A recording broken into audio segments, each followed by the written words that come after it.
две чашки ластичета и тиксове. Двете чашки обръщаме с дъно една към друга и залепваме с тиксото.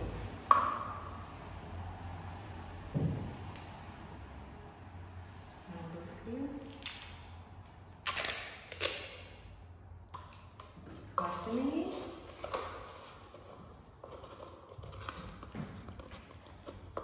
И залепваме дъната.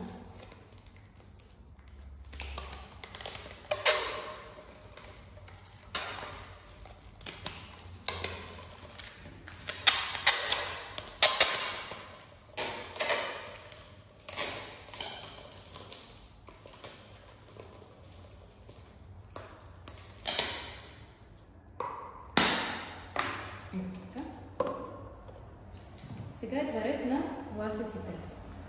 Трябва да изглеждат ето по този начин и сега ще ви покажа как да направите възелчетата между тях.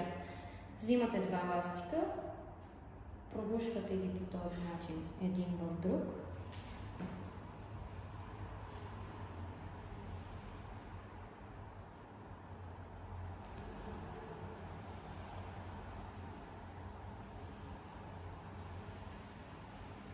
Хващаме следващия ластик, промусваме го по същия начин.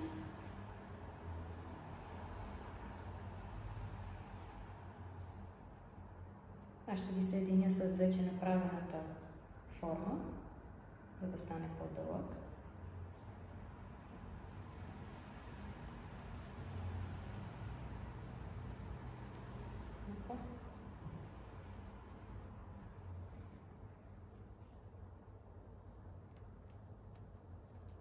За да видите, че може и голям ластик да се промуши.